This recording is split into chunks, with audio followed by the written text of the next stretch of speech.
ಆಚೆ ಒಂದು ದೇಶ ಇದೆ, ಇದರ ಆಚೆ ಒಂದು ಕಾಲ ಇದೆ. We treat a space and time as independent of our experience. ವಾಸ್ತವವಾಗಿ ನಾನಿಲ್ಲಿ ಕೂತ್ಕೊಂಡಿದ್ದೀನಿ, ಇಲ್ಲಿ ಕೂತ್ಕೊಂಡವ ಅಲ್ಲಿ ಹೋಗ್ತೀನಿ ಅಂದ್ರೆ ಏನು, ಇಲ್ಲಿಗೂ ಅಲ್ಲಿಗೂ ಕಾಮನ್ ಆಗಿ ಒಂದು ಸ್ಪೇಸ್ ಅಂತ ಇರಬೇಕು. ಈ ಕಾಮನ್ಯಾರಿಟಿ ಇಲ್ಲದೆ ಇದ್ರೆ ಇಲ್ಲಿಂದ ನಾನು ಅಲ್ಲಿ ಹೋಗೋದು ಸಾಧ್ಯ ಇಲ್ಲ. ಇವಾಗ ಮೂವ್ಮೆಂಟ್ ಅಂದ್ರೇನು, ಒಂದು point of space and another point of space, ಅದು ಎರಡನ್ನು ಒಟ್ಟಿಗೆ ಒಂದಾದ್ಮೇಲೆ ಒಂದು ಸಕ್ಸೆಸಿವ್ ಆಗಿದ್ರೆ ಮೂವ್ಮೆಂಟ್ ಅಂತ ಅರ್ಥ. ಇವಾಗ ಪರ್ಸೆಪ್ಷನ್ ಆಫ್ ಮೂವ್ಮೆಂಟ್ ಸೈಕಾಲಜಿ ಒಳಗೆ ಬರುತ್ತಲ್ಲ. ಇವಾಗ ಒಂದು ಇರುವೆ ಇಲ್ಲಿ ಹೋಗ್ತಾ ಇದ್ರೆ ಪ್ರತಿಯೊಂದು ಜಾಗವನ್ನು ಅದನ್ನು ದಾಟಿದರೆ ಇರುವೆ ಹರಿತಾ ಇದೆ ಮೈ ಮೇಲೆ ಅಂತ ನಾವು ಅನ್ಬೋದು. So movement is not non otherwise. Wear every point of the skin is stimulated and there is a successive stimulation, then you think of the movement. ಇದು ಮೂವ್ಮೆಂಟ್. ನಾವು ಹೊರಗಡೆ ಮೂವ್ಮೆಂಟ್ ಅಂದ್ರೂ ಅಷ್ಟೇನೆ. But at each point there is a standstill. ಒಂದು Greek joke ಇದೆಯಾ, Greek paradox ಇದೆಯಲ್ಲ, the Achilles arrow, it moves and it is stagnant at the same time, because when it passes through each point of time or each point of space, it is still. So still ಆಗಿರೋದು ಸೇರಿ ಒಂದು movement ಅಂತ. Like the cinema screen ಎಲ್ಲ ಸ್ಟಿಲ್ಸೇ ಅದು, but there is an illusion of movement.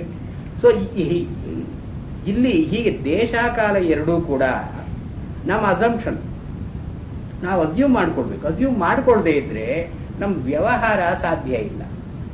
ಹೀಗೆ ಸುಷುಪ್ತಿಯಲ್ಲೂ ಒಂದು ದೇಶ ಕಾಲ ಇರಬೇಕು. ಜಾಗೃತ ಅವಸ್ಥೆ ಮತ್ತು ಸುಷುಪ್ತಿ ಅವಸ್ಥೆಗಳಿಗೆ ಮೀರಿ ಸುಷುಪ್ತಿಯಲ್ಲೂ ಒಂದು ದೇಶಕಾಲ ಇರಬೇಕು. ಈ ದೇಶಕಾಲಗಳಲ್ಲಿ ಜ್ಞೇಯ ಜ್ಞಾತೃ ಭೇದ ಇನ್ನೊಂದು ರೀತಿಯಾಗಿ ಇರಬೇಕು. ಇಲ್ಲಿ ನಾ ಅಂತ ಇದನ್ನು ಹೇಳೋ ಹಾಗಿಲ್ಲ ಅಂತ ಹೇಳೋದು ಕಡೆ. ಹೀಗೆ ನ ಪ್ರಜ್ಞಂ ಇತಿ, ಹೀಗೆ ಜ್ಞಾತೃ ಜ್ಞೇಯ ಎರಡನ್ನ ಮೀರಿ ಇನ್ನೊಂದಿರಬೇಕು ಅಂದ್ರೆ ಚೈತನ್ಯವೇ ಅಲ್ಲ ಅದು. ಇಲ್ಲ ಜ್ಞಾತೃವಾಗಿರ್ಬೇಕು, ಇಲ್ಲ ಜ್ಞೇಯವಾಗಿರ್ಬೇಕು. ಇದರಲ್ಲಿ ಜ್ಞಾತೃತ್ವವೂ ಇಲ್ಲ ಜ್ಞೇಯತ್ವವೂ ಇಲ್ಲ ಅಂದ್ರೆ ಜಡ ಪದಾರ್ಥ. ಜಡ ಪದಾರ್ಥದಲ್ಲಿ ಜ್ಞೇಯ ಅಂತಲೂ ಇಲ್ಲ ಜ್ಞಾತೃ ಅಂತಲೂ ಇಲ್ಲ. ನೀವು ಹಾಗೆ ಈ ಚತುರ್ಥ ಆದದನ್ನ ಹಾಗೆ ಹೇಳ್ತಾ ಇದ್ದೀರಾ, ಜಡ ಪದಾರ್ಥ ಅಂತ ಹೇಳ್ತಾ ಇದ್ದೀರಾ ಅಂದ್ರೆ ಅಲ್ಲ ಅಂತ ಹೇಳ್ತಾರೆ. ನಾಂತ ಪ್ರಜ್ಞಂ ನ ಬಹಿಃ ಪ್ರಜ್ಞಂ ನೋಭಯತ ಪ್ರಜ್ಞಂ ನ ಪ್ರಜ್ಞಾನ ಘನಂ ನ ಪ್ರಜ್ಞಂ ನಾಪ್ರಜ್ಞಂ ಅದೃಶ್ಯಂ. ಇದಕ್ಕೊಂದು ಪಾಠಾಂತರ ಇದೆ, ಅದೃಷ್ಟಂ ಅಂತ ಒಂದು ಪಾಠಾಂತರ ಇದೆ. ದೃಷ್ಟ ಅಥವಾ ದೃಶ್ಯ ಅಂದ್ರೆ ಯಾವುದು ನಮಗೆ ಪ್ರತ್ಯಕ್ಷಾದಿಭಿ ಅವಲೋಕಿತಂ, ಪ್ರತ್ಯಕ್ಷ ಅನುಮಾನವೇ ಮೊದಲಾದ ಸಂವಿಧಾನಗಳಿಂದ ನಮಗೆ ಯಾವುದು ಗೋಚರವಾಗುತ್ತೋ ಇದನ್ನ ದೃಷ್ಟ ಅಂತ ಕರಿತೀವಿ ಅಥವಾ ದೃಶ್ಯ ಅಂತ ಕರಿತೀವಿ. ಅದೃಶ್ಯಂ ಅನ್ನೋ ಮಾತಿಗೆ ಪ್ರತ್ಯಕ್ಷಾದಿ ಪ್ರಮಾಣೈ ಅನವಲೋಕಿತಂ, ಪ್ರತ್ಯಕ್ಷದಿಂದಲಾಗಲಿ ಅನುಮಾನದಿಂದಲಾಗಲಿ ಇದನ್ನು ನಾವು ಪಡ್ಕೊಳ್ಳೋದಕ್ಕೆ ಸಾಧ್ಯ ಇಲ್ಲ. ಇದು ಅದೃಶ್ಯಂ ಅಥವಾ ಅದೃಷ್ಟಂ ಅಂತ. ಅವ್ಯವಹಾರ್ಯಂ, ಅವ್ಯವಹಾರ್ಯ ಅಂತ ಅನ್ನೋದಕ್ಕೆ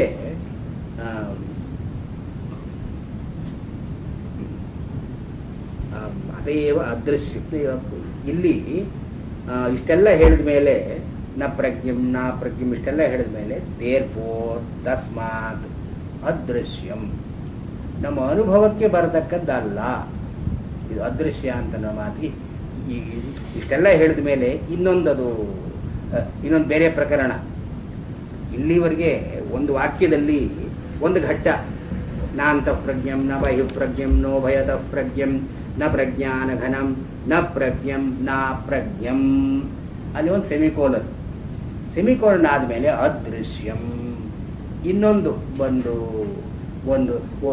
series of negative descriptions that starts. ಇಲ್ಲಿ ಹೀಗೆ ಅದು ಜ್ಞಾತೃ ಅಂತ ಹೇಳೋ ಹಾಗಿಲ್ಲ, ಜ್ಞೇಯ ಅಂತ ಹೇಳೋ ಹಾಗಿಲ್ಲ, ಎರಡೂ ಒಟ್ಟಿಗೆ ಇರೋ ಹಾಗಿಲ್ಲ, ಎರಡಕ್ಕೆ ಬೇರೆಯಾದದ್ದಲ್ಲ. ಯಾಕಂದ್ರೆ ಅನುಭವದಲ್ಲಿ ಎರಡೂ ಇದೆ.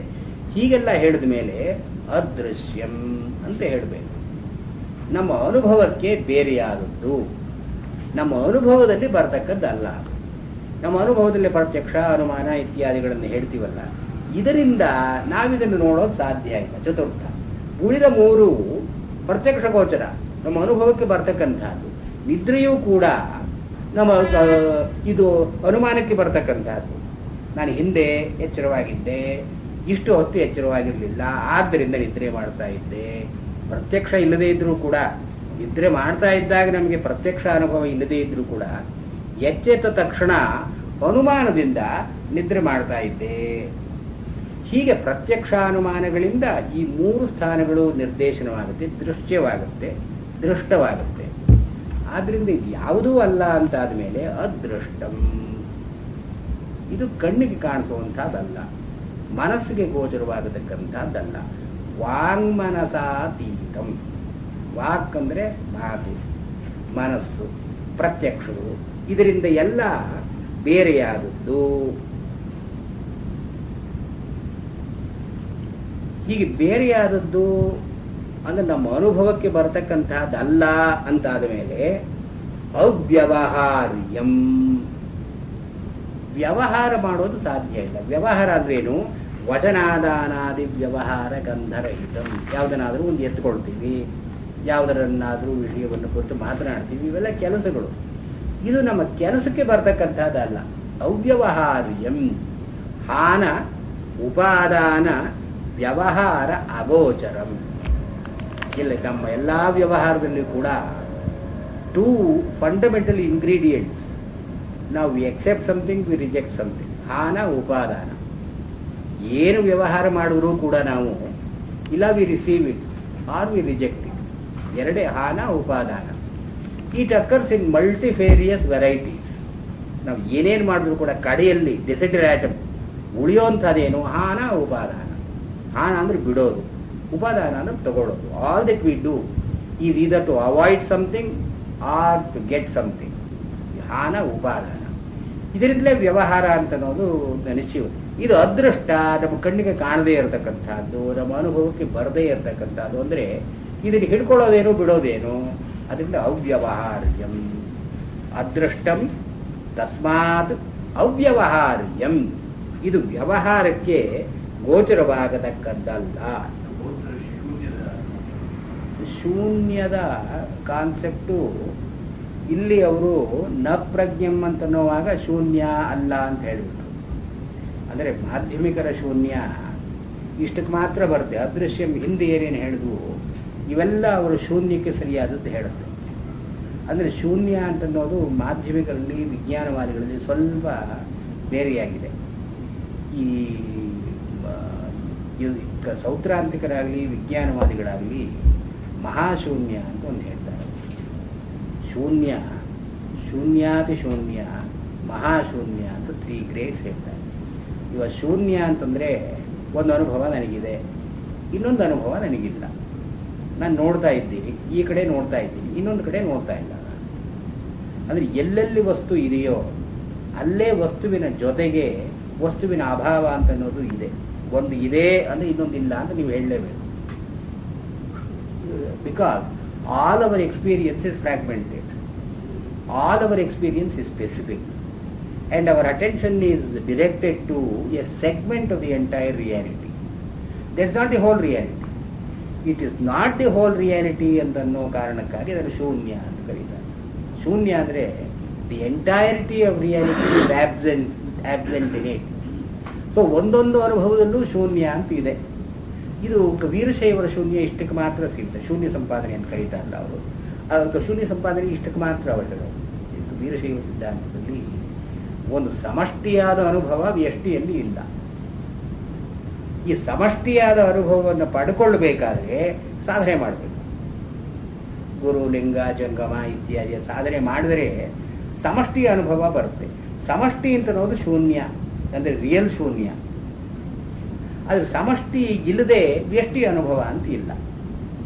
ಇದು ಬಸವಣ್ಣವರ ವಚನಗಳಲ್ಲೂ ಎಲ್ಲ ಬರುತ್ತಲ್ಲ, ಇಷ್ಟಕ್ಕೆ ಮಾತ್ರ. ಈ ಬೌದ್ಧರು ಏನು ಹೇಳ್ತಾರೆ, ಇದು ಒಂದು ಶೂನ್ಯ, ಇದನ್ನು ಶೂನ್ಯ ಅಂತ ಕರೀತಾರೆ ಅವರು. ನಾನು ಇದನ್ನು ನೋಡೋವಾಗ ಇನ್ನೊಂದಿಲ್ಲ. ಒಂದು ಮೊಮೆಂಟಲ್ಲಿ ನಾನು if I am engaged in this, I am divorced from the previous moment. I am not in contact with the next moment. ಇದನ್ನು ಅಸ್ಪರ್ಶವಾದ ಅಂತ ಕರೆಯೋರು. ಇಲ್ಲಿ ಮಾಂಡುಕ್ಯ ಕಾರಿಕೆಯಲ್ಲಿ ಅಸ್ಪರ್ಶವಾದ ಅಂತ ಬರುತ್ತಲ್ಲ, ಬೌದ್ಧರ ಅಸ್ಪರ್ಶವಾದ ಅಂದ್ರೆ ಇಷ್ಟೇ, ನಮಗೂ ಈ ಒಂದು ಕ್ಷಣಕ್ಕೂ ವರ್ತಮಾನ ಕ್ಷಣಕ್ಕೂ ಸಂಬಂಧ ಇದೆ, ಹಿಂದಿನ ಕ್ಷಣಕ್ಕೂ ಮುಂದಿನ ಕ್ಷಣಕ್ಕೂ ನಮಗೂ ಅಸ್ಪರ್ಶ, ನಾವು ಮುಕ್ತ ಇಲ್ಲ ಅದನ್ನು. We have pass through it. ನಾವು ಹಿಂದಿನ ಕ್ಷಣ ಅಂದ್ರೆ ನಾವು ಕೈ ಬಿಟ್ಟು ಹೋಯ್ತು, ಅದು ಗತಂನ ಏನು ಶೋಚೇತ, ಸೊ ಹೋತು ಹೊರಟೋಯ್ತು ಅಂದ್ರೆ ನಮಗೂ ಅದಕ್ಕೂ ಸಂಬಂಧ ಇಲ್ಲ. Gone is what is gone. The future has not yet come. ಇದನ್ನ ಅಸ್ಪರ್ಶ ಅಂತ ಕರೆಯೋದು ಅವರು. So momentary experience is all that is real. The experience in any continuity is not there. So one individual is related to one moment. If I am experiencing 4 moments, there are 4 different experiences. ಒಂದು moment ಹೇಗಿದೆಯೋ ಹಾಗೆ ಒಬ್ಬ experience ಅಂತ ಇರ್ತಾನೆ. ಇದನ್ನು ಅವರು ಶೂನ್ಯ ಅಂತ ಕರೀತಾರೆ. ಲೆವೆಲ್ ಆಫ್ ಶೂನ್ಯ where there is no continuity either in the experiencer or in the experienced. ಇದನ್ನು ಅವರು ಶೂನ್ಯ ಅಂತ ಕರೀತಾರೆ. ಶೂನ್ಯ ಅಂದ್ರೆ nothing exists really. As I said, the present is only the meeting place between the past and the future, but we live only in the present. So we are living in vacuity. We are not living in any substantial thing. ಇದು ಶೂನ್ಯ ಅಂತ ಕರೆಯೋದು. ನಾವು ಎಲ್ಲಿದ್ದೀವಿ? ಶೂನ್ಯದಲ್ಲಿದ್ದೀವಿ ನಾವು. Because ಅದು ಹಿಂದಿರಲಿಲ್ಲ, ಮುಂದೆ ಇಲ್ಲ. ಆದರೆ ಈ ಅನುಭವಗಳೆಲ್ಲ ಒಂದು ರೀತಿಯಾಗಿ ಒಂದು ಕಂಟಿನ್ಯೂಟಿ ಇರುತ್ತಲ್ಲ. ಇವಾಗ we have for example A continuity in the experiential dimension. ವಸ್ತು ಹೋಗುತ್ತೆ, ವಸ್ತು ಬರುತ್ತೆ. ನನಗೆ ಈ ವಸ್ತು ಇತ್ತು, ನನ್ನಿಂದ ಹೋಯಿತು, ನನಗಿನ್ನೊಂದು ವಸ್ತು ಬರಬೇಕು ಅಂತನ್ನೋದು. The past and the future exist in the present. It will. So ಈ ಪ್ರೆಸೆಂಟ್ ಒಂದು ಕಂಟಿನ್ಯೂಟಿ ಇರದೇ ಇದ್ರೆ ನನಗೇ ಇದಾಯಿತು ಅಂತನ್ನೋ ಪಾಸ್ಟ್ ಒಂದು ಐಡೆಂಟಿಟಿ ಇಲ್ಲ, ನನಗೇ ಹೀಗಾಗಬೇಕು ಅಂತನ್ನೋ ಫ್ಯೂಚರ್ ಐಡೆಂಟಿಟಿ ಇಲ್ಲ. ಸೊ ದೀಸ್ ಆರ್ ಪರಿಕಲ್ಪಿತ ಅಂತ ಕರೀತಾರೆ ಅವರು. ಪರಿಕಲ್ಪಿತ ಈಸ್ ಅಸ್ಯೂಮ್.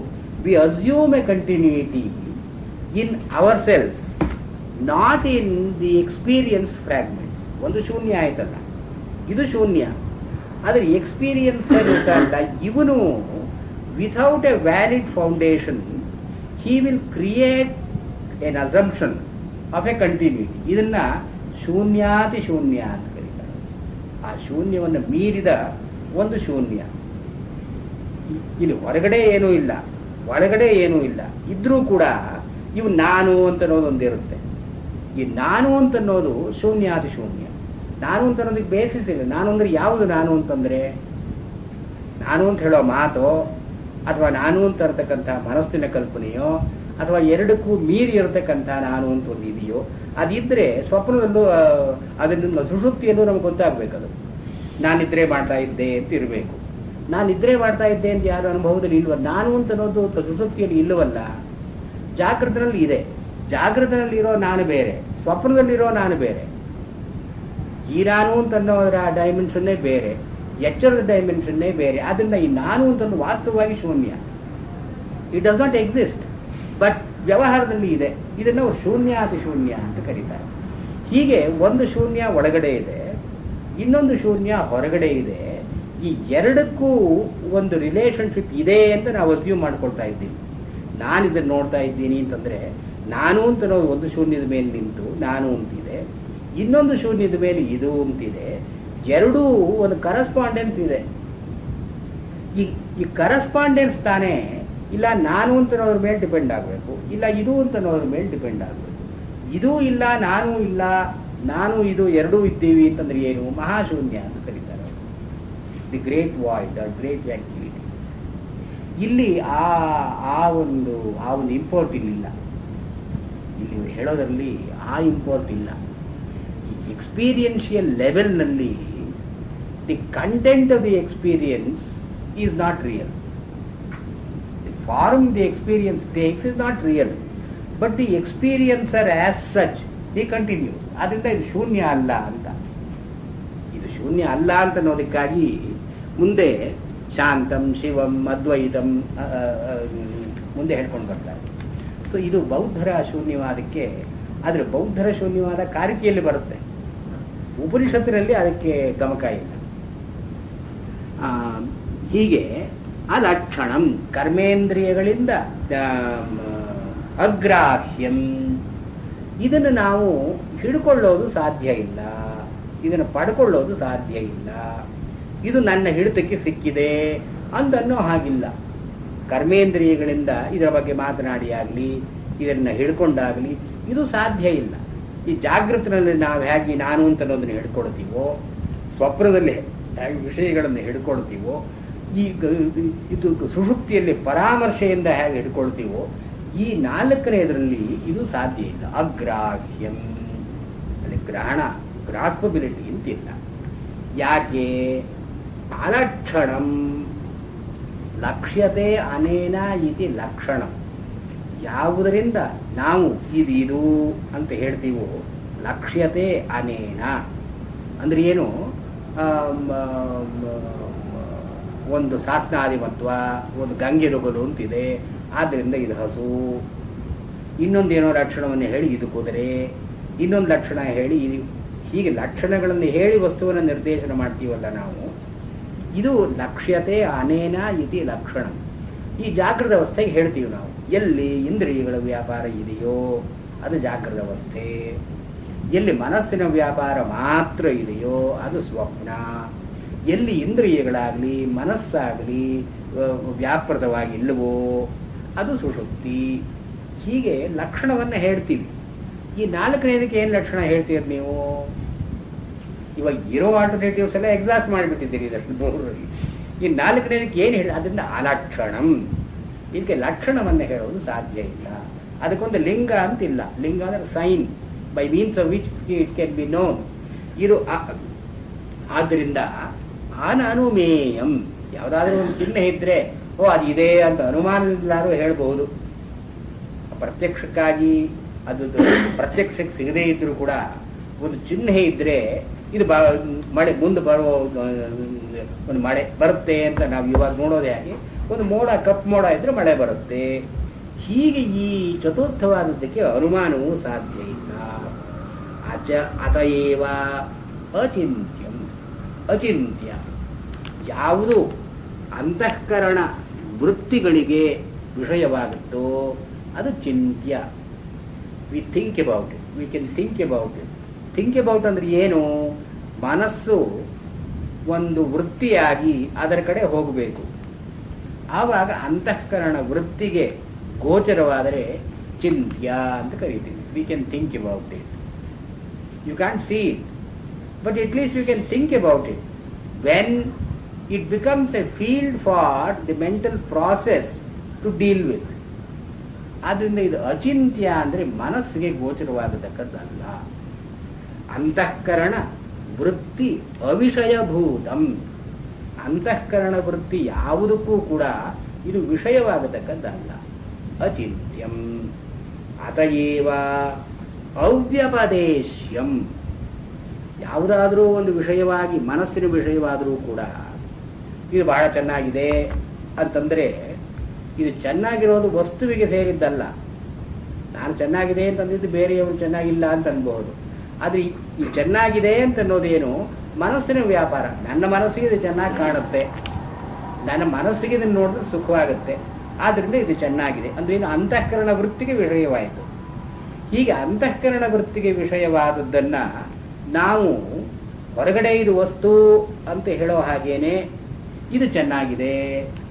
ಈ ಚೆನ್ನಾಗಿದೆ ಅಂತ ಅನ್ನೋದು ಹೊರಗಡೆ ಇರತಕ್ಕಂಥದ್ದಲ್ಲ, ಒಳಗಡೆ ಶಬ್ದವನ್ನು ಉಪಯೋಗಿಸಿ ಹೇಳ್ತೀವಿ. ಇವಾಗ ಪೊಯಿಟಿಕಲ್ ಇಮೇಜರಿ ಅಥವಾ ವರ್ಡ್ಸ್ ಇನ್ ಅದಕ್ಕೇನು ಹೊರಗಡೆ ಸತ್ವ ಏನಿಲ್ಲ, ಅದಕ್ಕೆ ಆಬ್ಜೆಕ್ಟಿವ್ ರಿಯಾಲಿಟಿ ಏನಿಲ್ಲ. ಅದಕ್ಕೆ ಇದು ಅಲಂಕಾರಿಕವಾಗಿ ಇವಾಗ ನವವಿಧವಾದ ರಸಗಳು ಅಂತ ಹೇಳ್ತೀವಿ.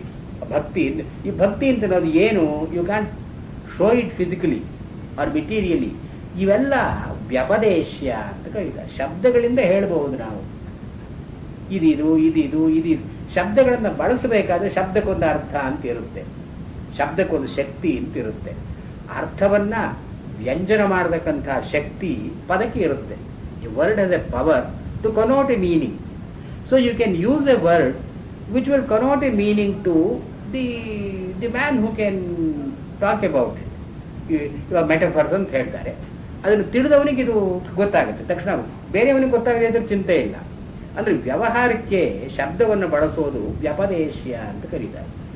ಇದನ್ನ ಈ ಚತುರ್ಥದ ವಿಚಾರವಾಗಿ ನಾವು ಏನು ಹೇಳೋದು, ಶಬ್ದಗಳನ್ನು ಹೇಗೆ ಬಳಸೋದು, ಆಲೋಚನೆ ಮಾಡೋದೇ ಸಾಧ್ಯ ಇಲ್ಲ. ಕಾರಣಗಳಿಂದ ಅದನ್ನು ಹಿಡ್ಕೊಳ್ಳೋ ಅಗ್ರಾಹ್ಯಂ ಅಚಿಂತ್ಯಂ, ದೇರ್ ಫೋರ್ ಅವ್ಯಪದೇಶ್ಯಂ.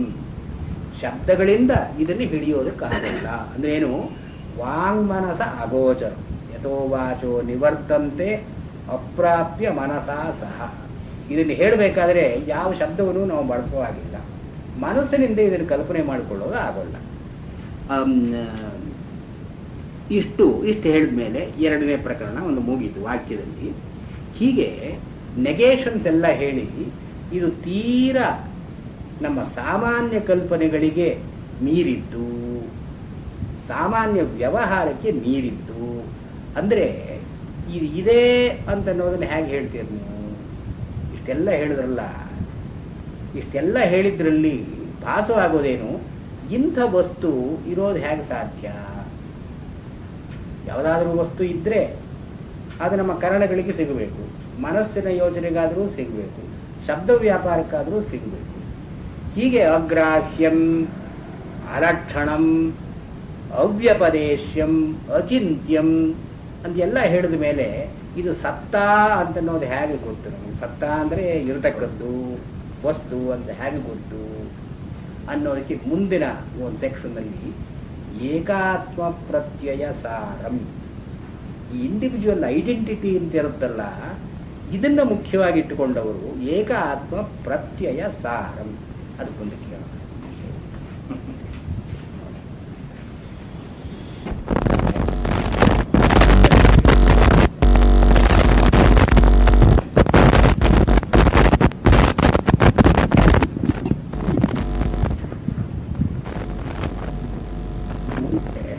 ಮುಂದೆ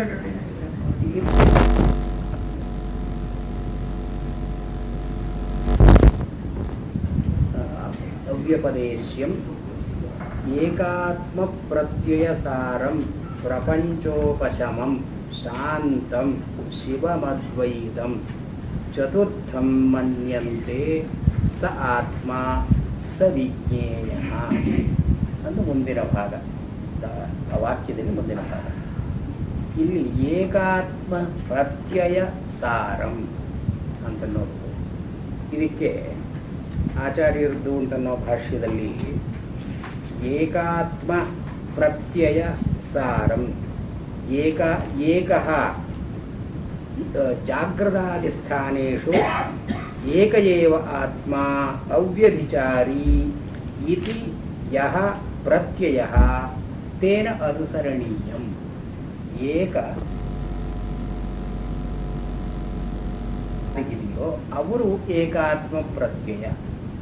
ಏಕ ಅಂದರೆ ಒಬ್ಬನೇ, ಜಾಗೃತನಲ್ಲಿ, ಸ್ವಪ್ನದಲ್ಲಿ, ಸುಷುಪ್ತಿಯಲ್ಲಿ ಎಲ್ಲ ಸ್ಥಾನಗಳಲ್ಲಿಯೂ ಕೂಡ ವ್ಯಭಿಚರಿಸದೆ ಅಂದರೆ ಮಾರ್ಪಡದೆ ಇರತಕ್ಕಂಥ ಒಬ್ಬನೇ ಆತ್ಮ ಅಂತನ್ನುವ ಪ್ರತ್ಯಯ ಜ್ಞಾನ ಯಾರಿಗುಂಟೋ ತೇನ ಅನುಸರಣೀಯಂ, ಅದನ್ನ ನೆನಪಿನಲ್ಲಿ ಇಟ್ಟುಕೊಂಡು ಏಕಾತ್ಮ ಪ್ರತ್ಯಯ ಸಾರಂ ಅಂದ್ರೆ ಮೂರು ಅವಸ್ಥೆಗಳಲ್ಲಿ ಮೂರು ರೀತಿಯಾಗಿ ಕಾಣಿಸ್ಕೊಳ್ತಾ ಇದ್ರೂ ಕೂಡ ಒಬ್ಬನೇ ಆತ್ಮ ಇವನು, ಏಕಾತ್ಮ ಪ್ರತ್ಯಯ ಸಾರ. ಅಥವಾ ಏಕಃ ಆತ್ಮ ಪ್ರತ್ಯಯ ಸಾರಃ ಪ್ರಮಾಣಂ ಯಸ್ಯ ತುರೀಯಾಧಿಗಮೇ. ಈ ನಾಲ್ಕನೇದು ಅಂತನ್ನೋ ಅವಸ್ಥೆಯನ್ನು ನಾವು ನೋಡ್ತಾ ಇದ್ದೀವಲ್ಲ, ಈ ಮೂರು ಅವಸ್ಥೆಗಳಲ್ಲದ್ದು ಇದಕ್ಕೆ ಏನು ಪ್ರಮಾಣ? ಈ ನಾಲ್ಕನೇ ಅವಸ್ಥೆ ಇರೋದು ಹೇಗೆ ಅಂದರೆ ಏಕಾತ್ಮ ಪ್ರತ್ಯಯ ಸಾರಃ ಪ್ರಮಾಣ. ಈ ಏಕಾತ್ಮ ಅಂತ ಒಂದು ನಾವು ಇಟ್ಕೊಳ್ಳದೆ ಇದ್ರೆ ಏಕ ಏವಾತ್ಮ ಆತ್ಮ ಇತ್ಯೇವಂ ಉಪಾಸೀತ ಇತಿ ಶ್ರುತೇ. ಈ ಶ್ರುತಿಗಳು ಏನು ಹೇಳುತ್ತೆ, ಒಬ್ಬನೇ ಆತ್ಮ ಅದ್ವಿತೀಯ ಅಂತ ಹೇಳ್ತಾ ಇದೆಯಲ್ಲ, ಇದನ್ನೇ ಪ್ರಮಾಣವಾಗಿ ಇಟ್ಟುಕೊಂಡು ನಾವು ಈ ನಾಲ್ಕನೆಯದನ್ನು ಅರ್ಥ ಮಾಡಿಕೊಳ್ಳಬೇಕು. ತುರೀಯಾದಿಗಮೇ ಈ ನಾಲ್ಕನೆಯದನ್ನು ಅರ್ಥ ಮಾಡಿಕೊಳ್ಳಬೇಕಾದ್ರೆ ಇವನ್ ಮೂರು ಆತ್ಮ ಇದ್ದಾನೆ. ಜಾಗ್ರದ ಆತ್ಮ, ಸ್ವಪ್ನಾತ್ಮ, ಸುಷುಪ್ತಿ ಆತ್ಮ. ಇವನ್ ನಾಲ್ಕನೆಯವನು ತುರೀಯ ಆತ್ಮ ಅಂತಲ್ಲ. ಈ ಮೂರು ಅವಸ್ಥೆಗಳಲ್ಲಿ ಸ್ಥಾನಗಳಲ್ಲಿ ಇರೋನು ಕೂಡ ಕಾಮನ್ ಇನ್ವೇರಿಯಂಟ್ ಪ್ರಿನ್ಸಿಪಲ್ ಇಸ್ ದಿಸ್ ಆತ್ಮ ಅಂತನ್ನೋದು. ಈ ತುರೀಯ ಅಂತನ್ನೋದು ಪ್ರತ್ಯೇಕವಾಗಿ ಒಂದು ಸ್ಥಾನ ಅಂತಲ್ಲ.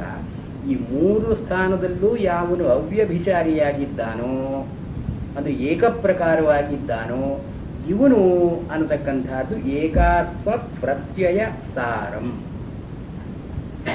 ಇದಕ್ಕೆ ಮಧ್ವಾಚಾರ್ಯರು ಏಕಃ ಪ್ರಧಾನಃ ಪೂರ್ಣಃ ಇತ್ಯರ್ಥ.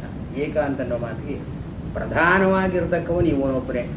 ಮೂರು ಅವಸ್ಥೆಗಳಿದೆ: ಜಾಗೃತ ಅವಸ್ಥೆ, ಸ್ವಪ್ನಾವಸ್ಥೆ, ಸುಷುಪ್ತಿ ಅವಸ್ಥೆ. ಅಲ್ಲಿ ಇಂದ್ರಿಯಗಳು ಕೆಲಸ ಮಾಡುತ್ತೆ, ಮನಸ್ಸು ಕೆಲಸ ಮಾಡುತ್ತೆ, ಬುದ್ಧಿ ಕೆಲಸ ಮಾಡುತ್ತೆ, ವಿಷಯಗಳಿದೆ. ಎಲ್ಲ ಇದ್ರೂ ಕೂಡ ಎಲ್ಲ ನಡೆಯೋದು ಆತ್ಮನಿಂದ. ಆದ್ರಿಂದ ಏಕ ಅಂತನ್ನೋ ಮಾತಿಗೆ ಪ್ರಧಾನ ಮತ್ತು ಪೂರ್ಣ ಅಂತ ಅಂತ ಏಕಾತ್ಮ ಮತ್ತು ಪ್ರತ್ಯಯ. ಪ್ರತ್ಯಯ ಅಂದರೆ ಗತವು ಅಂತನ್ನೋ ಧಾತುವಿನಿಂದ ಜ್ಞಾನ ಅಂತ ಅರ್ಥ. ಜ್ಞಾನರೂಪ. ಸಾರ. ಸಾರ ಅಂತನ್ನೋ ಮಾತು ರಸ ಅಂತನ್ನೋ ಮಾತಿನ ಒಂದು ವ್ಯುತ್ಪತ್ತಿಯಿಂದ ಸಾರ ಅಂತಾಗಿದೆ. ಹೇಗೆ ಹಿಂಸಾ ಅಂತನ್ನೋದ್ರಿಂದ ಸಿಂಹ ಅಂತಾಗಿದೆಯೋ ಹಾಗೆ ರಸ ಅಂತನ್ನೋದ್ರಿಂದ ಸಾರ ಅಂತಾಗಿದೆ. ಸಾರ ಅಂತನ್ನೋ ಮಾತಿಗೆ ರಸಭೂತಂ ಸಾರಃ. ರಸಪ್ರಾಯವಾಗಿದೆಯೋ ಯಾವುದು ರಸ? ಆನಂದ ರಸ. ಆದ್ರಿಂದ ಏಕಾತ್ಮ ಪ್ರತ್ಯಯ ಸಾರ ಅಂತನ್ನೋದ್ರಲ್ಲಿ ಸತ್ ಚಿತ್ ಆನಂದ ಅಂತ ಮೂರು ಲಕ್ಷಣಗಳನ್ನು ಬ್ರಹ್ಮನಿಗೆ ಹೇಳಿದ್ದಾರೆ. ಏಕಾತ್ಮ ಪ್ರತ್ಯಯ ಸಾರಂ.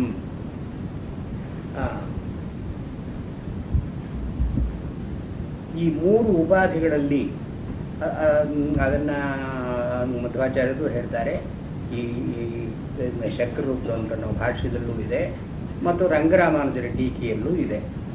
ಈ ಮೂರು ಅವಸ್ಥೆಗಳಿಗೆ ಮೂರು ಉಪಾಧಿಗಳಿದೆ. ಜಾಗೃತ ಅವಸ್ಥೆಗೆ ಸ್ಥೂಲವಾದ ಉಪಾಧಿ, ಸ್ವಪ್ನಾವಸ್ಥೆಗೆ ಸೂಕ್ಷ್ಮವಾದ ಉಪಾಧಿ, ಸುಷುಪ್ತಿ ಅವಸ್ಥೆಗೆ ಕಾರಣ ಅವಿದ್ಯಾ ಅಂತಿದೆಯಲ್ಲ ಅದು ಉಪಾಧಿ. ಈ ಮೂರು ಉಪಾಧಿಗಳಲ್ಲೂ ಕೂಡ ಈ ಮೂರು ಉಪಾಧಿಗಳು ಒಬ್ಬನೇ ಆತ್ಮನಿಗಿರತಕ್ಕದ್ದು ಅಂತನ್ನೋದು ಏಕಾತ್ಮ ಪ್ರತ್ಯಯ ಸಾರ. ಒಬ್ಬ ಆತ್ಮನಿಗೆ ಮೂರು ಉಪಾಧಿಗಳು. ಹೀಗೆ ಏಕಾತ್ಮ ಪ್ರತ್ಯಯ ಸಾರಂ. ಪ್ರಪಂಚೋಪಶಮಂ. ಪ್ರಪಂಚ ಉಪಶಮ. ಈ ಪ್ರಪಂಚ ಅಂತನೋ ಮಾತು ಪಚಿ ವಿಸ್ತಾರೇ ಅಂತನೋ ಧಾತುವಿನಿಂದ ಆಗಿರೋದು. ಪಚಿ ಅಂತನೋ ಧಾತುವಿಗೆ ಹರಡಿಕೊಳ್ಳೋದು ಅಂತ ಅರ್ಥ. ಪಚು ವಿಸ್ತಾರೇ. ಅಂದ್ರೆ ಪ್ರಕೃಷ್ಟವಾಗಿ ಬೇರೆ ಬೇರೆ ರೀತಿಯಲ್ಲಿ ನಾಮರೂಪಾತ್ಮಕವಾಗಿ ವಿಸ್ತೃತವಾಗಿರತಕ್ಕಂಥದ್ದು, ಹರಡಿಕೊಂಡಿರತಕ್ಕಂಥದ್ದು ಪ್ರಪಂಚ. ಈ ಪ್ರಪಂಚದ ಉಪಶಮ ಜಾಗ್ರದಾದಿಸ್ಥ ಸ್ಥಾನ ಧರ್ಮಾಭಾವ ಉಚ್ಯತೆ. ಇಲ್ಲಿ ಈ ಪ್ರಪಂಚ ಅಂತ ಈ ಮೂರು ಅವಸ್ಥೆಗಳು ಪ್ರಪಂಚಕ್ಕೆ ಸೇರಿದ್ದು. ಜಾಗೃತ, ಸ್ವಪ್ನ, ಸುಷುಪ್ತಿ ಪ್ರಪಂಚಕ್ಕೆ ಸೇರಿದ್ದು. ಇದರ ಅಭಾವ ಇದು ಎಲ್ಲಿ ಶಮನವಾಗಿದೆಯೋ, ಶಾಂತವಾಗಿದೆಯೋ ಇದು ಪ್ರಪಂಚೋಪಶಮ. ಅಂದರೆ ವಾಸ್ತವವಾಗಿ ಆತ್ಮನಿಗೆ ಜಾಗೃತ ಅವಸ್ಥೆ ಅಂತಿಲ್ಲ, ಸ್ವಪ್ನಾವಸ್ಥೆ ಅಂತಿಲ್ಲ, ಸುಷುಪ್ತಿ ಅವಸ್ಥೆ ಅಂತಿಲ್ಲ. ಇದು ಪ್ರಪಂಚ ಉಪಶಮ. ಕಾರ್ಯಕಾರಣಸ್ಯ ಪ್ರಪಂಚಸ್ಯ ಅಭಾವ ಇತ್ಯೇವಂ ಅರ್ಥಃ. ಇದು ಉಪಶಮ ಅಂತನ್ನೋದಕ್ಕೆ ಪ್ರಪಂಚ ಅಂತನೋ ಮಾತಿಗೆ ಈ ಕಾರ್ಯಕಾರಣ ರೂಪದ್ದು ಅಂತಲೇ ಹೇಳಿ, ಉತ್ಕೃಷ್ಟವಾದ, ಶಮ ಶಾಂತ ಅಥವಾ ಆನಂದ ರೂಪವಾದದ್ದು. ಅಂದರೆ ಪ್ರಪಂಚದಲ್ಲೆಲ್ಲ ಆನಂದ ರೂಪವಾದದ್ದು ಅಂದರೆ ಆತ್ಮನೇ. ಪ್ರಪಂಚೋಪಶಮಂ ಅಂತ ಮಧ್ವಾಚಾರ್ಯರು ಉಪಶಮ ಅಂತನೋ ಮಾತಿಗೆ ಉಪ ಅಂತನೋದಕ್ಕೆ ಉತ್ಕೃಷ್ಟ ಅಂತ ಅರ್ಥ ಮಾಡಿ, ಶಮ ಅಂದರೆ ಆನಂದ ರೂಪ ಅಂತ ಅರ್ಥ ಮಾಡಿ. ಪ್ರಪಂಚದಲ್ಲಿ ಇವಾಗ ಆನಂದ ಎಲ್ಲಿದೆ ಅಂದರೆ ಆತ್ಮನಲ್ಲೇ ಆನಂದ ಇರೋದು. ಅವರು ಆ ತೈತ್ರಿಯ ಶ್ರುತಿಯನ್ನು ಉದಾಹರಣೆ ಕೊಡ್ತಾರೆ. ಕೋಹ್ಯೇವಾನ್ಯಾತ್ ಕಃ ಪ್ರಾಣ್ಯಾತ್ ಯದೇಶ ಆಕಾಶ ಆನಂದೋ ನ ಸ್ಯಾತ್.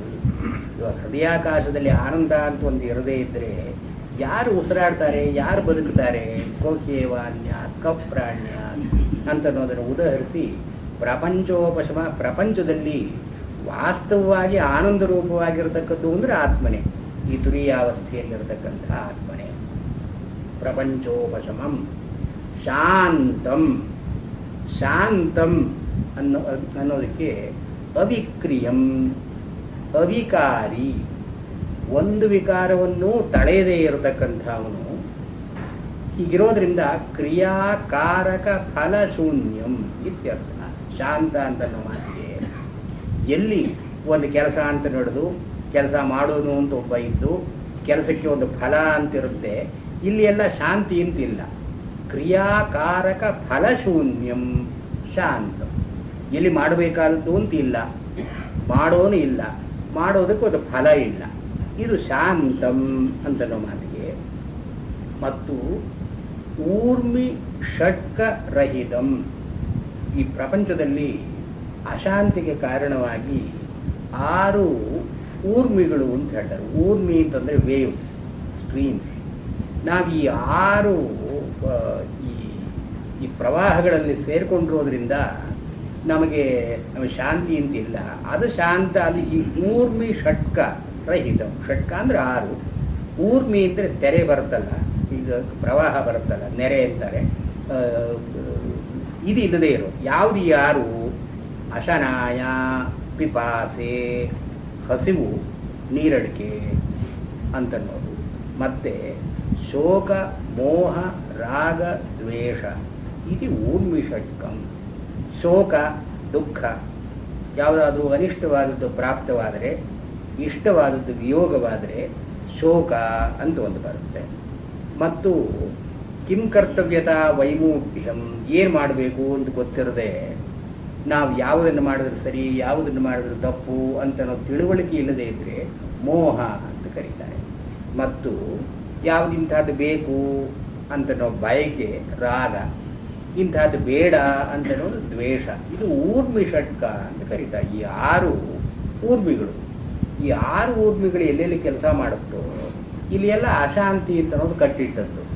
ಈ ಶಾಂತಂ ಅಂತ ಅನ್ನೋದರಲ್ಲಿ ಈ ಆತ್ಮನಿಗೆ ವಾಸ್ತವವಾಗಿ ಅಶನಾಯ ಪಿಪಾಸೆ, ಈ ಹಸಿವು ನೀರಡಿಕೆ ಅಂತನ್ನೋದಾಗಲಿ, ಶೋಕ ಮೋಹ ರಾಗ ದ್ವೇಷ ಆಗಿ ಈ ದ್ವೇಷಗಳಾಗಲಿ ಇಲ್ಲದೇ ಇರೋದರಿಂದ ಇವನು ಶಾಂತಂ.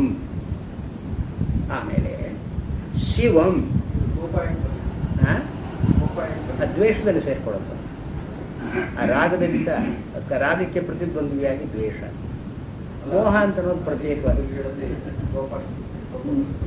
ಅರಿಷಡ್ ವರ್ಗಗಳಲ್ಲಿ ಇದು ಬರೋಲ್ಲ, ಅಶನಾಯ ಪಿಪಾಸೆ ಹಸಿವು ನೀರಡಿಕೆ ಬರೋಲ್ಲ.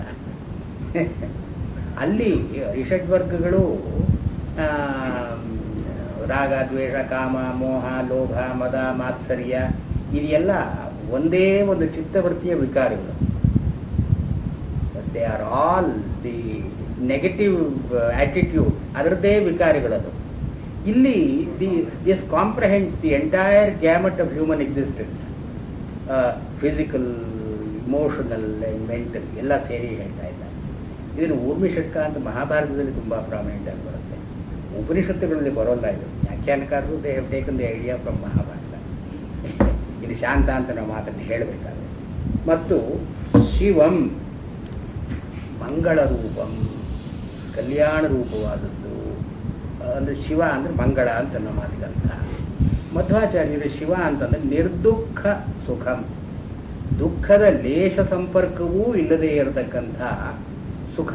ಇದನ್ನು ಶಿವಂ.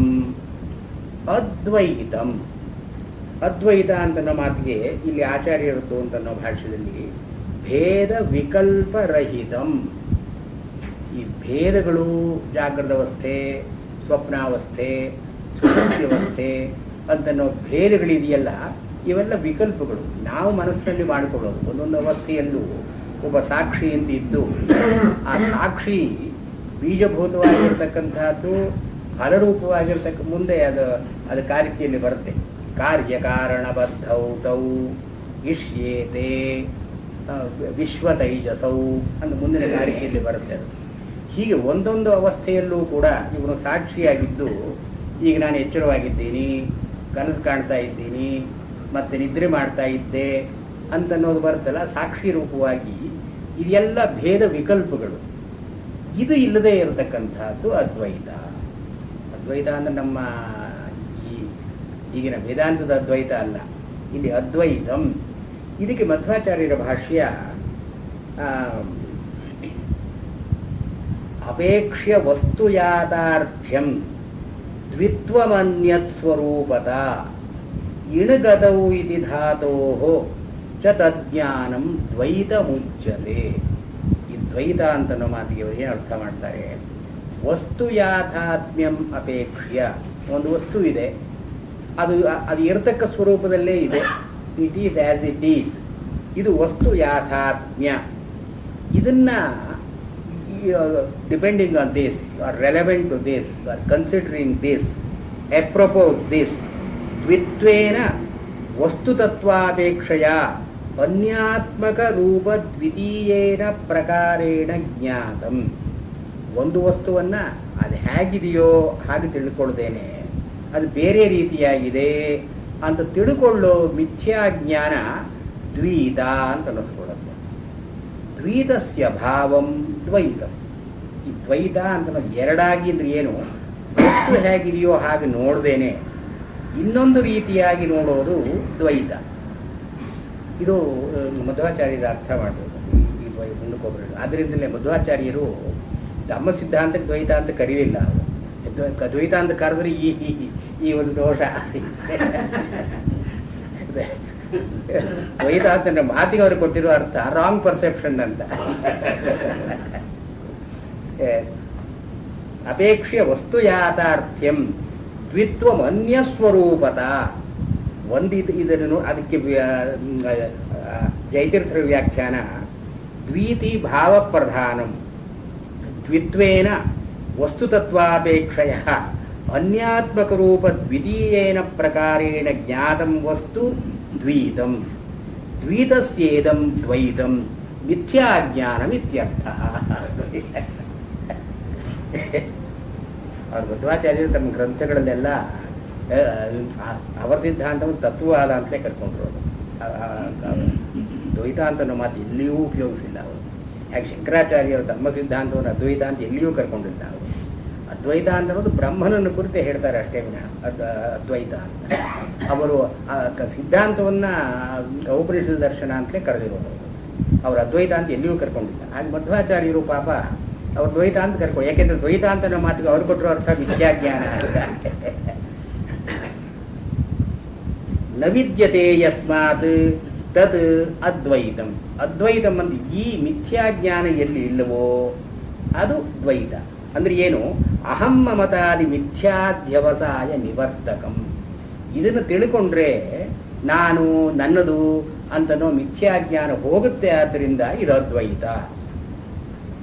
ಅಹಂ ಮಮತಾದಿ ಮಿಥ್ಯಾಧ್ಯವಸಾಯ ನಿವರ್ತಕಂ, ಇದನ್ನು ಅದ್ವೈತಂ. ಶಾಂತಂ ಶಿವಮದ್ವೈತಂ.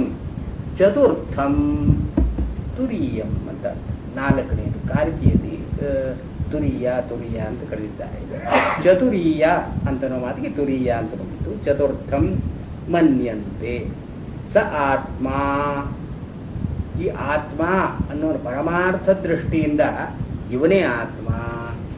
ಯಾರಿಗೆ ಈ ಮೂರು ಸ್ಥಾನಗಳ ಭೇದ ಇಲ್ಲವೋ ಇವನೇ ಆತ್ಮ. ಸ ವಿಜ್ಞೇಯ, ಸಹ ವಿಜ್ಞೇಯ, ಸಾಕ್ಷಾತ್ ಕರ್ತವ್ಯ. ಜ್ಞೇಯ ಅಂದ್ರೆ ತಿಳ್ಕೊಳ್ಬೇಕು, ಈ ಆತ್ಮನನ್ನು ತಿಳ್ಕೊಳ್ಬೇಕು. ಆದರೆ ವಿಶೇಷೇಣ ಜ್ಞೇಯ, ವಿಶೇಷವಾಗಿ ತಿಳ್ಕೊಳ್ಬೇಕು ಅಂದರೆ ಸಾಕ್ಷಾತ್ ಕರ್ತವ್ಯ ಇತ್ಯರ್ಥ.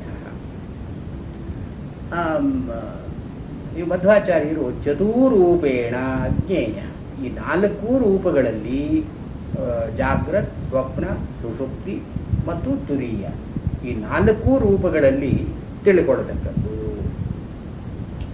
ಇಷ್ಟು ಹೇಳಿದ ಮೇಲೆ ಅತ್ರೈತೆ ಶ್ಲೋಕ ಭವಂತಿ. ಇನ್ನು ಮುಂದಕ್ಕೆ ಕೆಲವು ಶ್ಲೋಕಗಳಿಗೆ ಕಾರಿಕೆ ಆರಂಭವಾಗುತ್ತೆ. ಈ ಕಾರಿಕೆ ಆರಂಭವಾಗೋದಕ್ಕೆ ಮುಂಚೆ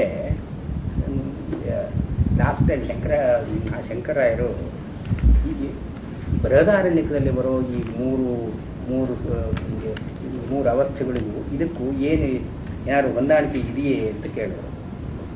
ಇಲ್ಲಿ ಬೃಹದಾರಣ್ಯಕೋಪನಿಷತ್ತಿನಲ್ಲಿ 4ನೇ ಅಧ್ಯಾಯದಲ್ಲಿ ಇದು ವಿಸ್ತಾರವಾಗಿಯೇ ಬರುತ್ತೆ. ಇದು ಇಲ್ಲಿ ಇಲ್ಲಿ ಇಲ್ಲಿ ಇದು ಮಾಂಡೂಕ್ಯೋಪನಿಷತ್ತು ಅದರ ಒಂದೇ ಒಂದು ಉದ್ದೇಶ ಮೂರು ಅವಸ್ಥೆಗಳನ್ನು, 3 ಸ್ಥಾನಗಳನ್ನು ಹೇಳೋದು. ಆದರೆ they don't go deep into it. ಒಂದೊಂದರ ವೈಶಿಷ್ಟ್ಯ ಏನು, ಒಂದಕ್ಕೂ ಇನ್ನೊಂದಕ್ಕೂ ಸಂಬಂಧ ಏನು, ಈ ಆತ್ಮ ಇದರಲ್ಲೆಲ್ಲ ಏಕರೂಪಿಯಾಗಿ ಹೋಗಿರೋದು ಹೇಗೆ ಇತ್ಯಾದಿಯಾಗಿ they don't go deep into it. ಅದು ಕಾರಿಕೆ to an extent fills the gap. ಈ ಕಾರಿಕೆಯಲ್ಲಿ ವಿಸ್ತಾರವಾಗಿ ಅದನ್ನು ಹೇಳ್ತಾರೆ. ಆದರೆ ಬೃಹದಾರಣ್ಯಕೋಪನಿಷತ್ತಿನಲ್ಲಿ ಇದು ವಿಸ್ತಾರವಾಗಿಯೇ ಬರುತ್ತೆ, ಇದು ಈ ಅವಸ್ಥಾತ್ರಯ ವಿಚಾರ. ಆದರೆ ಇಲ್ಲಿ ಬರೋದು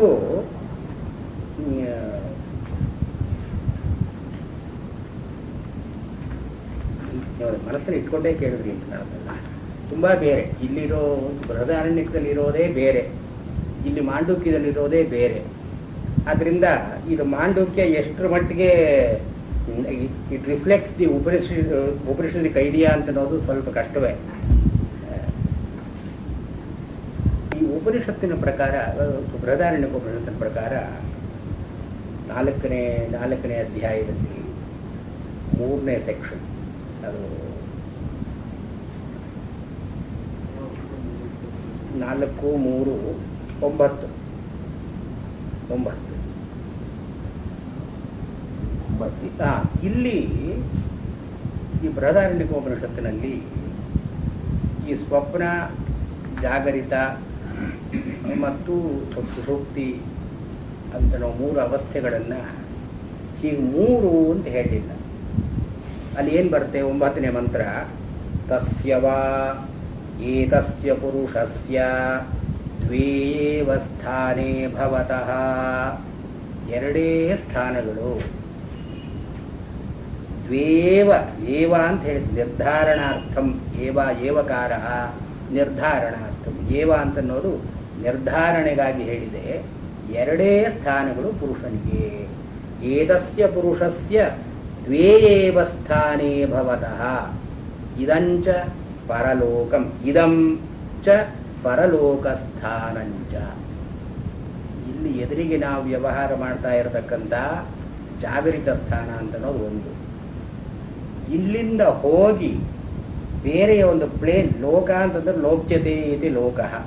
ನಮ್ಮ ಅನುಭವಕ್ಕೆ ಯಾವುದು ಆಸ್ಪದವಾಗಿದೆಯೋ ಅದು ಲೋಕ. ಲೋಕ ಅಂತ ಮಾರಿ ಯಾವುದೋ ಸ್ವರ್ಗಲೋಕ ಅಲ್ಲಿ ಇಲ್ಲಿ ಅಂತಲ್ಲ. ಲೋಕ ಅಂತನ್ನೋದು ಉಪನಿಷತ್ತಿನಲ್ಲಿ ಲೋಕ್ಯತೆ ಇತಿ ಲೋಕ. ಲೋಕ ಅಂತನ್ನೋದು ಲುಕ್ ಅಂತನ್ನೋದು ಸಮಾನಾರ್ಥಕ. ಈ ಲುಕ್ ಅಂತನ್ನೋ ಧಾತು ಸಂಸ್ಕೃತದ್ದೇ ಅದು. and which means the exactly English look. ಈ ಲುಕ್ ಅಂತ ಲುಕ್ ಅಂತನ್ನೋದೇ ಧಾತು. ಲುಕ್ ಲೋಕ್ಯತೆ ಇತಿ ಲೋಕ. ಲೋಕ ಅಂದ್ರೆ that which is looked at, that which is experience. ಹೌದು, ದಟ್ ವಿಚ್ ಇಸ್ ಎಕ್ಸ್ಪೀರಿಯನ್ಸ್. ನಮ್ಮ ಅನುಭವಕ್ಕೆ ಯಾವುದು ಆಸ್ಪದವಾಗಿದೆಯೋ ಇದು ಲೋಕ. ಇದು ಪರಲೋಕ ಅಂದ್ರೆ ಇದಕ್ಕಿಂತ ಬೇರೆಯಾದದ್ದು. ಇದಂ ಅಂದ್ರೆ ಇಲ್ಲಿ ಕಣ್ಣಿಗೆ ಕಾಣ್ತಾ ಇರತಕ್ಕಂತಹದ್ದು, ಜಾಗ್ರದಾದಿ ವ್ಯವಹಾರದಲ್ಲಿ ಇರತಕ್ಕಂತಹದ್ದು ಇದಂ ಲೋಕ. ಇದಕ್ಕೆ ಬೇರೆಯಾದದ್ದು ಪರಲೋಕ, ಬೇರೆ ಲೋಕ ಅಂದ್ರೆ ಯಾವುದು? ಸುಷುಪ್ತಿ. ಹೀಗೆ ಹೇಳಿ, ಸಂಧ್ಯಂ ತೃತೀಯಂ ಸ್ವಪ್ನಸ್ಥಾನಂ. 3ನೇದು ಸ್ವಪ್ನಸ್ಥಾನ ಅಂತಿದೆ. ಅಂದರೆ ಇಲ್ಲಿ ಆ ಉಪನಿಷತ್ ವಾಕ್ಯದ ಸರಣಿ ಹೇಗಿದೆ ನೋಡಿ. ದ್ವೇಯೇವ ಸ್ಥಾನೇ ಭವತಃ ಖಂಡಿತವಾಗಿ ಹೇಳಿಬಿಟ್ರು. 2 ಸ್ಥಾನಗಳಿರೋದು, 3ನೇದು ಸ್ವಪ್ನಸ್ಥಾನ ಇದೆ ಅಂದರೆ ತಸ್ಮಿನ್ ಸಂಧ್ಯೆ ಸ್ಥಾನೇ ತಿಷ್ಠನ್ ಏತೆ ಉಭೇ ಸ್ಥಾನೇ ಪಶ್ಯತಿ ಇದಂಚ ಪರಲೋಕ ಸ್ಥಾನಂಚ. is not an independent state. ಇಲ್ಲಿ ಸಂಧ್ಯಂ ತೃತೀಯಂ ಸ್ವಪ್ನಸ್ಥಾನಂ ಭವತಿ. ಇದು 2 ಎಲ್ಲಿ ಕೂಡಿಕೊಳ್ಳುತ್ತೋ ಇದು ತೃತೀಯ. ಅಂದರೆ 3ನೇ ಒಂದು ಸ್ಥಾನ ಇದೆ ಅಂತ ಇವರು ಒಪ್ಪಲಿಲ್ಲ. Which answers to our common sense also. ಇಲ್ಲ ಎಚ್ಚೆತ್ತಿರ್ತೀವಿ, ಇಲ್ಲ ನಿದ್ದೆಗೆ ಹೋಗ್ತೀವಿ. ಈ ಕನಸು ಅಂತ ಅನ್ನೋದು ಅನುಸ್ಯೂತವಾಗಿ ನಡೆಯುವಂಥದ್ದಲ್ಲ. Which does not occur constantly or invariantly. ಅಂದರೆ ಈಗಿನ ರಿಸರ್ಚ್ ಪ್ರಕಾರ ಏನೋ we always dream but we don't remember the dreams ಅಂತ. ಇದು ಇಲ್ಲಿ ಎಚ್ಚರವಾಗಿರೋದು ಒಂದು, ನಿದ್ರೆ ಹೋಗೋದು ಒಂದು, ಎರಡು. ದ್ವೇ ಏವ ಸ್ಥಾನೇ ಭವತಃ ಉಪನಿಷತ್ತು ಹೇಳಿದ್ರು. ಕನಸು ಕಾಣ್ತಾ ಇರಲ್ಲ ಕೆಲವರು ಅಂದರೆ ತೃತೀಯಂ ಸ್ಥಾನ, ಮೂರನೇ ಸ್ಥಾನ, ಅದು ಸ್ವಪ್ನ ಸ್ಥಾನ. ಏನು ಸ್ವಪ್ನ ಸ್ಥಾನ? ಸಂಧ್ಯಂ. ಇದು ಎರಡು ಮೀಟ್ ಮಾಡೋ ಜಾಗ, ಅದು ಇದು ಎರಡು ಕೂಡಿಕೊಳ್ಳೋ ಜಾಗ. ಜೀವಸ್ಯ ಯತ್ ಜಾಗರಸ್ಥಾನಂ ಯಚ್ಚ ಸುಷುಪ್ತಿಸ್ಥಾನಂ ತಯೋಃ ಸಂಧಿಭೂತಾಸು ನಾಡೀಷು ಭವತಿ ಇದಂ ಸ್ಥಾನಂ. ಜಾಗರಿತ ಸ್ಥಾನ ಏತೆ ಶ್ಲೋಕ ಭವಂತಿ. ಈ ಉಪನಿಷತ್ತಿನ ಮಾತುಗಳನ್ನು ಹೇಳೋದಕ್ಕೆ ಕೆಲವು ಶ್ಲೋಕಗಳಿದೆ ಅಂತ ಹೇಳ್ತಾರೆ. ಇದು ನಿವೃತ್ತೆ ಸರ್ವ 10ನೇ ಶ್ಲೋಕ, ಕಾರಿಕೆಯಲ್ಲಿ 10ನೇ ಕಾರಿಕೆ. ನಿವೃತ್ತೆ ಸರ್ವ ದುಃಖಾನಾಂ ಈಶಾನಃ ಪ್ರಭುರವ್ಯಯಃ ಅದ್ವೈತಃ ಸರ್ವಭಾವಾನಾಂ ದೇವಸ್ತುಲ್ಯೋ ವಿಭುಸ್ಮೃತಃ. ಇಲ್ಲಿ ಉಪನಿಷತ್ತಿನಲ್ಲಿ ಹೇಳಿದ ಒಂದು ಪ್ರಕ್ರಿಯೆಗಳಿಲ್ಲಿದೆ. ಆದರೆ there are lot of additive details. ಇಲ್ಲಿ ವಿಶ್ವ, ತೈಜಸ, ಪ್ರಾಜ್ಞ ಅನ್ನೋ 3 ಅವಸ್ಥೆಗಳಿಗೆ ಇರತಕ್ಕಂಥ ಸಾಮ್ಯ ಏನು, ಇರತಕ್ಕಂಥ ವೈಷಮ್ಯ ಏನು, 2 ಅವಸ್ಥೆಗಳಲ್ಲಿರೋ ಕಾಮನ್ ಫ್ಯಾಕ್ಟರ್ ಏನು ಅಂತ ಹೀಗೆಲ್ಲ ಡಿಸ್ಕಸ್ ಮಾಡ್ಕೊಂಡು ಹೋಗ್ತಾರೆ. ಅದರ ಒಂದು ಒಂದು ಒಂದು ವಸ್ತುವಿನ ನಿಶ್ಚಯ ಮಾಡಬೇಕಾದ್ರೆ ನಮ್ಮಲ್ಲಿ ಪದ್ಧತಿಗಳಲ್ಲಿ ಒಂದು ಪದ್ಧತಿ ಏನು ಅಂದರೆ ಈ ವ್ಯಾವೃತ್ತಿ ಅಂತ, ಅನ್ವಯ ವ್ಯತಿರೇಕ. ಯಾವ ಒಂದು ಅವಸ್ಥೆಯಲ್ಲಿ ಯಾವ ಭಾವ ಇದೆ, ಇನ್ನೊಂದು ಅವಸ್ಥೆಯಲ್ಲಿ ಯಾವ ಭಾವ ಇಲ್ಲ. ಇದು ಅನ್ವಯ ವ್ಯತಿರೇಕ. ಈ ಪದ್ಧತಿ ಹಿಡಿದು ಈ ಅವಸ್ಥೆಗೂ ಈ ಅವಸ್ಥೆಗೂ ಇರತಕ್ಕ ವ್ಯತ್ಯಾಸ ಏನು ಅಂತ ಹೇಳಿಕೊಂಡು ಬರೋದು ಒಂದು. ಅದನ್ನು ಇಲ್ಲಿ ಅಪ್ಲೈ ಮಾಡ್ತಾ ಇದ್ದಾರೆ. ಮುಂದೆ ವಿಶ್ವ, ತೈಜಸ, ಪ್ರಾಜ್ಞ, ತೋರ್ಯ ಅಂತ ನಾವು 4 ಅದು 3 ಅವಸ್ಥೆಗಳು, ಒಂದು ತತ್ವ. ಇದರಲ್ಲಿ ವ್ಯತ್ಯಾಸವನ್ನು ಹೇಳ್ತಾ ಈ ತುರಿಯ ಅಂತ ಅನ್ನೋದನ್ನು ಹಿಂದೆ ಬಂತಲ್ಲ, ಚತುರ್ಥ ಪಾದ ಅಂತ ಉಪನಿಷತ್ತು ಹೇಳುತ್ತೆ. ಆ ಚತುರ್ಥ ಪಾದ ಅನ್ನೋದನ್ನು ಇವರು ತುರ್ಯ ಅಂತ ಕರೀತಾರೆ. ತುರ್ಯ ಅಂತನ್ನೋದು ತುರಿಯ ಅಂತನ್ನೋ ಮಾತಿಗೆ ಛಂದಸ್ಸಿನ ಅನುಕೂಲಕ್ಕಾಗಿ ತುರ್ಯ ಅಂತ ಕರೆದಿದ್ದಾರೆ. ತುರ್ಯ ಅಂತನ್ನೋ ಮಾತು it's only a convenience from the point of view of prosody. ಅದರ ಛಂದಸ್ಸು ಮಾತ್ರ ಗಡೆಗಳಿಂದ ತುರಿಯ ಅನ್ನೋದಕ್ಕಿಂತ ತುರ್ಯ ಅಂತ ಹೇಳಿದ್ದಾರೆ. ತುರ್ಯ ಏನೇನು? ನಿವೃತ್ತೇ ಸರ್ವದುಃಖಾನಾಂ ನಿವೃತ್ತೇ ಈಶಾನಃ ಪ್ರಭು ಅವ್ಯಯ. ಈ ತುರ್ಯ ಅಂತ ಒಂದು ವರ್ಣನೆ ಮಾಡ್ತಾರೆ. ಸರ್ವ ದುಃಖಾನಾಂ ಅದೇ ಲಿಟಲ್ ಮೀನಿಂಗ್ ಏನು? ಎಲ್ಲ ದುಃಖಗಳ ನಿವೃತ್ತೇ, ಅದರ ಎಲಿಮಿನೇಷನ್. ಅದಕ್ಕೆ ಈಶ್ವರ ಸಮರ್ಥರಾದವನು. ಈಟತ್ತನ್ನೋ ಧಾತುವಿನಿಂದ ಈಶ್ವರ ಅಂತನ್ನೋ ಮಾತಿಗೆ ಅದನ್ನು ನಿಯಮನ ಮಾಡತಕ್ಕವನು, ಅದನ್ನು ತೊಡೆದು ಹಾಕತಕ್ಕವನು. ಇಲ್ಲಿ ಸರ್ವ ದುಃಖಾನಾಂ ಅಂತನ್ನೋ ಮಾತಿಗೆ ಇಲ್ಲಿ ಭಾಷ್ಯದಲ್ಲಿ ಅವಿದ್ಯಾ ಕಲ್ಪಿತಾನಾಂ ಅಂತ ಒಂದು ಸೇರಿಸಿದ್ದಾರೆ. ಇದರಲ್ಲಿ ಎರಡು ವಾದಗಳನ್ನು ಇವರು ಸಚ್ಚಿದಾನಂದೇಂದ್ರ ಸರಸ್ವತಿ ಸ್ವಾಮಿಗಳು ಒಂದು ಮಾಂಡೂಕ್ಯ ರಹಸ್ಯ ವಿವೃತ್ತಿ, ನೀವು ನೋಡಿದ್ದೀರಾ? ಮಾಂಡೂಕ್ಯ ರಹಸ್ಯ ವಿವೃತ್ತಿ ಅಂತ ಒಂದು ಪುಸ್ತಕ ಬರ್ತದೆ. ಅದರಲ್ಲಿ ಈ ಕೆಲವು ಪ್ರಚಲಿತವಾದ ವಾದಗಳನ್ನು ಎತ್ತುಕೊಂಡು ಇದು ಬೌದ್ಧ ಗ್ರಂಥವೋ ವೇದಾಂತ ಗ್ರಂಥವೋ ಅಂತ ಜಿಜ್ಞಾಸೆ ಮಾಡ್ತಾರೆ. ಸಂಸ್ಕೃತ ಗ್ರಂಥ ಅದು, ಅದನ್ನು ಚೆನ್ನಾಗಿ ಜಿಜ್ಞಾಸೆ ಮಾಡ್ತಾರೆ. ಅದರಲ್ಲಿ ಅವರು ಮೊದಲು ಈ ವಿಧುಶೇಖರ ಭಟ್ಟಾಚಾರ್ಯ ಇತ್ಯಾದಿಗಳು ಈ ಎಲ್ಲ ಬೌದ್ಧ ಪ್ರಕ್ರಿಯೆಯನ್ನೇ ಹಿಡಿದು ಹೋಗ್ತಾ ಇರೋದು ಅಂತ ಹೇಳಿ ಇರೋ ವಾದವನ್ನು ಎತ್ತುಕೊಂಡು ಇಲ್ಲಿ ವೇದಾಂತದ ಪ್ರಕ್ರಿಯೆಗಳಿಗೆ ಅನುಗುಣವಾಗಿ ವ್ಯಾಖ್ಯಾನಗಳನ್ನು ಮಾಡ್ತಾ ಹೋಗ್ತಾರೆ. ಇಲ್ಲಿ ಸರ್ವ ದುಃಖಾನಾಂ ಇದೆ, ಅಲ್ಲಿ ಮೂಲ ಕಾರಿಕೆಯಲ್ಲಿ ಏನಿದೆ, ಸರ್ವ ದುಃಖಾನಾಂ ನಿವೃತ್ತೆ, ದುಃಖಗಳ ನಿವೃತ್ತಿ ಆಗಬೇಕು.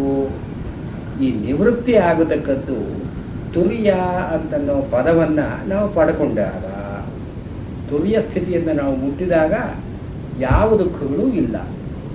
ಈ ಸರ್ವ ಅಂತನ್ನೋ ಮಾತಿಗೆ ಏನರ್ಥ?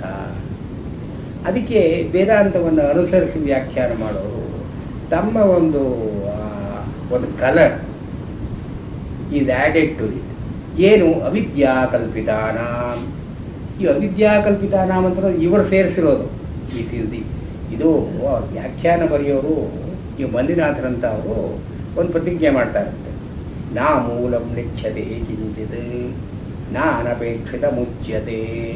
ಅಂದರೆ ಏನು? ನಾ ಮೂಲಂ ಲಿಖ್ಯತೆ ಕಿಂಚಿತ್, ಮೂಲದಲ್ಲಿ ಇಲ್ಲದೆ ಇರೋದನ್ನು ನಾನು ಹೇಳೋಲ್ಲ. ಅನಪೇಕ್ಷಿತ ಮುಚ್ಚತೆ, ಯಾವುದು ಬೇಕಾಗಿಲ್ವೋ, ಯಾವುದು ರಿಡಂಡ್ ಅದನ್ನು ನಾನು ಹೇಳೋಲ್ಲ. ವ್ಯಾಖ್ಯಾನಕಾರದ್ದು ಒಳ್ಳೆ ಪ್ರಿನ್ಸಿಪಲ್ ಅದು, ಹಾಗೆ ವ್ಯಾಖ್ಯಾನ ಮಾಡಬೇಕು. ನಾಮೂಲಂ ಲಿಖ್ಯತೆ ಕಿಂಚಿತ್ ನಾನಪೇಕ್ಷಿತ ಮುಚ್ಚತೆ, ಯಾವುದು ಬೇಡವೋ ಅದನ್ನು ಹೇಳೋಲ್ಲ ನಾನು, ಮತ್ತು ಮೂಲದಲ್ಲಿ ಇಲ್ಲದೆ ಇರೋದನ್ನು ನಾನು ಸೇರಿಸೋಲ್ಲ. ಅದು ನಮ್ಮ ವ್ಯಾಖ್ಯಾನಕಾರಿಗೆ ಆ ಪ್ರಿನ್ಸಿಪಲ್ಸ್ ಇಲ್ಲ. ನಮ್ಮ ವೇದಾಂತದ ವ್ಯಾಖ್ಯಾನಕಾರರಿಗೆ ಆ ಪ್ರಿನ್ಸಿಪಲ್ಸ್ ಎಲ್ಲ ಇಲ್ಲ. ಇಲ್ಲಿ ಸರ್ವ ದುಃಖಾನಾಂ ಅಂತಂದ್ರೆ ಅವಿದ್ಯಾಕಲ್ಪಿತಾನಾಂ. ಈ ಅವಿದ್ಯಾಕಲ್ಪಿತ ಅಂತ ಮಾತು ಯಾಕೆ ಬರಬೇಕಿಲ್ಲಿ? ಇಲ್ಲಿ ಸರ್ವ ದುಃಖಾನಾಂ ಇರೋದು. ಯಾವ ದುಃಖಗಳು ಇವರು ಹೇಳ್ತಾ ಇರೋದೇನು? ವಿಶ್ವ ತೈಜಸ ಪ್ರಾಜ್ಞ, ಈ ಮೂರು ಅವಸ್ಥೆಗಳು. ಈ ಮೂರು ಅವಸ್ಥೆಗಳಲ್ಲಿ ಇಲ್ಲದೆ ಇರತಕ್ಕ ದುಃಖ ಇಲ್ಲಿಲ್ಲ ಅಂತ ಹೇಳಿದ್ರೆ ಸಾಕು. ಇದು the whole context and the tenor of the argument ಮೂರು ಅವಸ್ಥೆಗಳನ್ನು ಹೇಳ್ತಾ ಇದ್ದಾರೆ. Waking, dream and deep sleep. And ಇದು ಅಲ್ಲದೆ ಇದ್ದುದನ್ನು ತುರ್ಯ ಅಂತ ಹೇಳ್ತಾ ಇದ್ದಾರೆ. ತುರ್ಯದ ವಿವರಣೆ ಇಲ್ಲಿ ಬಂತು. ಈ ತುರ್ಯದಲ್ಲಿ ಇಲ್ಲಿ ಇಲ್ಲದೆ ಇರೋದು ಅಲ್ಲಿ ಏನಿದೆ ಅಂದರೆ ಸರ್ವ ದುಃಖಾನಾಂ ನಿವರ್ತೇ ಈಶಾನಂ. ಈ ಮೂರು ಅವಸ್ಥೆಗಳು which constitute our transactional normal life, this is characterized by suffering. ಯಾವುದು? ಇಂದ್ರಿಯಗಳ ವ್ಯಾಪಾರದಿಂದ, ಮನಸ್ಸಿನ ವ್ಯಾಪಾರದಿಂದ. ಈ ಒಂದು ಇದೆಯಲ್ಲ, ಇದು ಅಲ್ಲಿ ಇಲ್ಲ. ಇಲ್ಲಿ ಸರ್ವ ದುಃಖಾನಾಂ ಅಂತ ಅನ್ನೋದರಲ್ಲಿ ಜಾಗೃತಿನಲ್ಲಿ ಪ್ರಯಾಸ ಇಂದ್ರಿಯಾಣಾಂ. ಯಾಕೆಂದರೆ ಇಲ್ಲಿ ಬೌದ್ಧರಲ್ಲಿ ಇದೇ ಮಾಧ್ಯಮಿಕ ಕಾರಿಕೆಯಲ್ಲಿ ಇದೇ ಒಂದು ಮಾತು ಬಂದಾಗ ಅಲ್ಲಿ ಶಾಂತರಕ್ಷಿತ ಅವರೆಲ್ಲ ಏನು ಹೇಳ್ತಾರೆ, ಅಲ್ಲಿ ಜಾಗೃತ, ಸ್ವಪ್ನ, ಸುಷುಪ್ತಿ ವ್ಯತ್ಯಾಸಗಳು ತೋರಿಸ್ತಾರೆ. ಈ ಜಾಗೃತರಲ್ಲಿ ನಮಗೆ ಆಯಾಸ ಇದೆ. ಇಂದ್ರಿಯಗಳು ಕೆಲಸ ಮಾಡೋದ್ರಿಂದ ಇಂದ್ರಿಯಗಳಿಗೆ ಊರ್ಜಾಧೀನಾನ್ ಇಂದ್ರಿಯ ಪ್ರವೃತ್ತಯ. ಇಂದ್ರಿಯ ಪ್ರವೃತ್ತಿಗಳೆಲ್ಲ ಈ ಊರ್ಜೆ ಅಂತ ಅನ್ನೋದ್ರ ಮೇಲೆ ಡಿಪೆಂಡ್ ಆಗಿರೋದು. ಊರ್ಜೆ ಅಂದರೆ ನಮ್ಮ ಎನರ್ಜಿ. ಈ ಊರ್ಜಾಧೀನತ್ವ, ಅದು ಊರ್ಜೆಯ ಮೇಲೆ ಇದು ನಿಂತಿರೋದ್ರಿಂದ ಎಷ್ಟು ಪ್ರವೃತ್ತಿಯಾದರೆ ಅಷ್ಟು ಆಯಾಸ, ಕ್ಲೇಶ. ಇದು ಇಂದ್ರಿಯ ವೃತ್ತಿಗಳಲ್ಲೇ ಕ್ಲೇಶ ಅಂತನ್ನೋದು inbuilt. The sensory experience has within it an inbuilt potentiality for trouble, suffering. ಇದು ಜಾಗೃತಿನಲ್ಲಿ ಇದೆ. ಸ್ವಪ್ನದಲ್ಲಿ ಇದು ಮಾಯಾಕಲ್ಪಿತ ಅಂತ ಆದರೂ ಕೂಡ ಮನಸ್ಸಿನ ನಿರ್ವಹಣೆಯಲ್ಲಾಗೋದ್ರಿಂದ ಮನಸ್ಸಿಗೆ ಕ್ಲೇಶ ಅಂತ ಇದೆ. ಇಂದ್ರಿಯ ಕ್ಲೇಶ ಇಲ್ಲದೆ ಇದ್ದರೂ ಕೂಡ ಮನಸ್ಸಿನ ಕ್ಲೇಶ ಅಂತ ಇದೆ. ಆದ್ದರಿಂದ ಸ್ವಪ್ನಾವಸ್ಥೆಯಲ್ಲೂ ಕೂಡ ದುಃಖ ಅಂತನೋರು ಇದೆ. ಜಾಗೃತ ಅವಸ್ಥೆಯಲ್ಲಿ ದುಃಖ ಇದೆ, ಸ್ವಪ್ನಾವಸ್ಥೆಯಲ್ಲಿ ದುಃಖ ಇಲ್ಲ ಅಂತನೂ ಆಗಿಲ್ಲ. ಮನಸ್ಸಿನ ವ್ಯಾಪಾರ ಅಲ್ಲಿ ಇರೋದ್ರಿಂದ ಮನಸ್ಸಿಗೂ ಕೂಡ ಈ ಕ್ಷೋಭೆ ಅಂತ ನಡೆಯುತ್ತೆ. ಅವರ ಬೌದ್ಧರ ಪ್ರಕಾರ ಏನು ತ್ರಿಕ್ಷಣ ವ್ಯಾಪಾರ ಅಂತ ಕರೀತಾರೆ. ಯಾವ ಒಂದು ಚಿತ್ತವೃತ್ತಿಯೇ ಆಗಲಿ, ಒಂದು ಕೆಲಸವೇ ಆಗಲಿ, ಇಂದ್ರಿಯ ವ್ಯಾಪಾರವೇ ಆಗಲಿ, ಉತ್ಪತ್ತಿ, ಸ್ಥಿತಿ, ಭಂಗ ಅಂತ 3 ಕ್ಷಣಗಳು. ಅದು ಹುಟ್ಟೋದು ಒಂದು ಕ್ಷಣ, ಇರೋದೊಂದು ಕ್ಷಣ, ಹೋಗೋದೊಂದು ಕ್ಷಣ, ಎಲ್ಲವೂ ಕೂಡ ತ್ರಿಕ್ಷಣ ವ್ಯಾಪಾರ. ಈ ತ್ರಿಕ್ಷಣ ವ್ಯಾಪಾರದಲ್ಲಿ ಉತ್ಪತ್ತಿ ಬೇರೆಯಾಗಿ, ಆ ಸ್ಥಿತಿ ಬೇರೆಯಾಗಿ ಭಂಗ ಬೇರೆಯಾದರೆ ಅಷ್ಟು ಕ್ಲೇಶ ಇಲ್ಲ. ಈ ಅನುಸ್ಯೂತವಾಗಿ ಉತ್ಪತ್ತಿ ಭಂಗ, ಉತ್ಪತ್ತಿ ಸ್ಥಿತಿ ಭಂಗ ಅಂತಿದ್ದಾಗ ಅನುಸ್ಯೂತವಾಗಿ ನಡೆದರೆ ಉತ್ಪತ್ತಿಗಳೆಲ್ಲ ಸೇರಿಕೊಳ್ಳುತ್ತೆ, ಸ್ಥಿತಿಗಳು ಸೇರಿಕೊಳ್ಳುತ್ತೆ, ಭಂಗ ಸೇರಿಕೊಳ್ಳುತ್ತೆ. ಅಂದರೆ ಏನು, ತ್ರಿಕ್ಷಣ ವ್ಯಾಪಾರದಲ್ಲಿ ಒಂದು ಸ್ವಲ್ಪ ಏರುಪೇರಾಗುತ್ತೆ. ಇದು ಕ್ಲೇಶಕ್ಕೆ ಕಾರಣ ಅಂತ, ದುಃಖ ಅಂತ ಇಲ್ಲೇ ಹೇಳ್ತಾರೆ. ದುಃಖ ಎಲ್ಲಿ ಆಗುತ್ತೆ? ಯೋಗಿಯಾದವನಿಗೆ ಅವನು ಇವನು ಉಚ್ಛ್ವಾಸ, ವಿಶ್ವಾಸ ಅಥವಾ ಧಾರಣ ಅಂತ 3 ಬ್ರೀದಿಂಗ್ನಲ್ಲಿ, ಕುಂಭಕದಲ್ಲಿ ರೇಚಕ, ಪೂರಕ, ಕುಂಭಕ ಅಂತ ಹೇಳ್ತಾರಲ್ಲ, ಅವರು ಉಚ್ಛ್ವಾಸ ನಿಶ್ವಾಸ ಧಾರಣ ಅಂತ ಕರೀತಾರೆ. ಒಂದು ಗಾಳಿ ಒಳಗೆ ಬರೋದು, ಒಳಗೆ ಒಂದು ಗಳಿಗೆ ಇರೋದು, ಗಾಳಿ ಹೊರಗೆ ಹೋಗೋದು. ಧಾರಣ ಅಂದರೆ ಒಳಗಡೆ ಇರೋದು, ನಿಶ್ವಾಸ ಅಂದರೆ ಹೊರಗೆ ಹೋಗೋದು, ಉಚ್ಛ್ವಾಸ ಅಂದರೆ ಒಳಗೆ ಬರೋದು. ಇದು ಹೀಗೆ ಬಂದಾಗ ಉಚ್ಛ್ವಾಸಕ್ಕೂ ಧಾರಣೆಗೂ ನಿಶ್ವಾಸಕ್ಕೂ ಒಂದು ಅಂತರ ಇದ್ದರೆ ಅಲ್ಲಿ ಒಂದು ಶ್ರಮ ಅಂತಿಲ್ಲ, ಆಯಾಸ ಅಂತಿಲ್ಲ, ಕ್ಲೇಶ ಅಂತಿಲ್ಲ. ಎಲ್ಲಿ ಅಂತರಾಳ ಇಲ್ಲದೇನೆ ಈ ಅಂತರಭಾವ ಅಂತ ಕರೀತಾರೆ. ಅಂತರಭಾವ ಇಲ್ಲದೇನೆ ಒಂದಾದ್ಮೇಲೆ ಒಂದು ಸಾತತ್ಯ ಕ್ರಿಯೆ ನಡೆಯುತ್ತೆ, ಇಲ್ಲಿ ಕ್ಲೇಶ ಅಂತ ಹೇಳ್ತಾರೆ. ಹಾಗೆ ಜಾಗೃತಿನಲ್ಲಿ, ಸ್ವಪ್ನದಲ್ಲಿ ಇದು ಸಾತತ್ಯ ಕ್ರಿಯೆ ಅಂತ ನಡೆಯೋದ್ರಿಂದ ಇದು ತ್ರಿಕ್ಷಣ ವ್ಯಾಪಾರ ಅಂತ ಹೇಳೋ ಹಾಗಿಲ್ಲ. ಅನೇಕ ಕ್ಷಣಗಳು ಅಲ್ಲಿ ಸೇರ್ಕೊಂಡು ಬಿಡುತ್ತೆ. ತ್ರಿಕ್ಷಣಗಳಿಗೆ ವೈಲಕ್ಷಣ್ಯ ಅಂತಿಲ್ಲ. If each is a individuated separated thing, there is no ಕ್ಲೇಶ ಇನ್ವಾಲ್ವ್. ಅದಕ್ಕೋಸ್ಕರಲೇ ಈಗ ಈ modern methods of contemplation, meditation, ಇಲ್ಲೆಲ್ಲ you must break up your thoughts, you must break up your activity with periodic rest. ಇವಾಗ heart ಬೀಟನ್ನು ಮಾಡಿ, Maharshi Mahesh Yogi transcendental meditation, ಈ ಹಾರ್ಟ್ನಲ್ಲಿ ಹೇಗೆ ಡಪ್ ಪಾಸ್ ಅಂತ ಒಂದು ಇದೆಯೋ, this pause is what revitalizes. The heart can go on continuously because of this pass factor. ಈ ಪಾಸ್ ಅಂತ ಅನ್ನೋದು ಇಂಟ್ರೊಡ್ಯೂಸ್ ಮಾಡೋದೇ ಮೆಡಿಟೇಷನ್, ಕಾಂಟೆಂಪ್ಲೇಷನ್ ಅಂತ ಈಗ ಹೇಳೋದು. ಇವರು ಬೌದ್ಧರಲ್ಲಿ ಹಿಂದೆಯೇ ಎಲ್ಲಿ ತ್ರಿಕ್ಷಣ ವ್ಯಾಪಾರ ಬೇರೆಯಾಗಿ ವಿಲಕ್ಷಣವಾಗಿ ಇದೆಯೋ ಅಲ್ಲಿ ಕ್ಲೇಶ ಅಂತಿಲ್ಲ. ತ್ರಿಕ್ಷಣ ವ್ಯಾಪಾರಗಳಲ್ಲಿ ನಾವು ಒಂದಕ್ಕಿಂತ ಒಂದು ಬೇರ್ಪಡಿಸೋದಕ್ಕಾಗದೇ ಇದ್ದರೆ ಅಲ್ಲಿ ಕ್ಲೇಶ ಅಂತಿದೆ, ಆಯಾಸ ಅಂತಿದೆ. ಜಾಗೃತಾವಸ್ಥೆಯಲ್ಲಿ ನಾವು ಹಾಗೆ ಮಾಡೋದು ಸಾಧ್ಯ ಇಲ್ಲ, ಸ್ವಪ್ನಾವಸ್ಥೆಯಲ್ಲಿ ಯಾಕೆಂದರೆ ಇಂದ್ರಿಯ ವ್ಯಾಪಾರ, ಮನಸ್ಸಿನ ವ್ಯಾಪಾರ ನಡೆಯುತ್ತೆ. ಆದರೆ ಸುಷುಪ್ತಿಯಲ್ಲಿ ಇಂದ್ರಿಯ ವ್ಯಾಪಾರವೂ ಇಲ್ಲ, ಮನಸ್ಸಿನ ವ್ಯಾಪಾರವೂ ಇಲ್ಲ. ದುಃಖ ಎಲ್ಲಿ ಬಂತು? ನಿವೃತ್ತೇ ಸರ್ವ ದುಃಖಾನಾಂ ಅಂತ ತುರ್ಯಕ್ಕೆ ಹೇಳಿದರು. ಸುಷುಪ್ತಿಗೆ ಹಾಗೆ ಹೇಳಿದರೆ ನಾವು ಯೋಚನೆ ಮಾಡಬೇಕಾಗಿರಲ್ಲ, ಯಾಕೆಂದರೆ ಉಪನಿಷತ್ತರಲ್ಲೇ ಹೇಳಿದೆ, ಸುಖಮಹಮಸ್ವಾಪ್ಸಂ ನ ಕಿಂಚಿದ್ ಅವೇದಿಷಂ ಅಂತ. ಸುಷುಪ್ತಿ ಅದರ ಲಕ್ಷಣ ಏನು? ಸುಖವೇ ಅದರ ಲಕ್ಷಣ. ಸುಖ ಅಂದ್ರೆ ಏನು? ಸರ್ವ ದುಃಖ ನಿವೃತ್ತಿ. ಆದರೆ ಇಲ್ಲಿ ಆ ಸುಷುಪ್ತಿ ಅವಸ್ಥೆಯನ್ನೂ ಸೇರಿಸ್ಕೊಂಡು ತುರ್ಯವನ್ನು ಹೇಳ್ತಾ ಈ 3 ಅವಸ್ಥೆಗಳಲ್ಲೂ ದುಃಖ ಅಂತಿದೆ.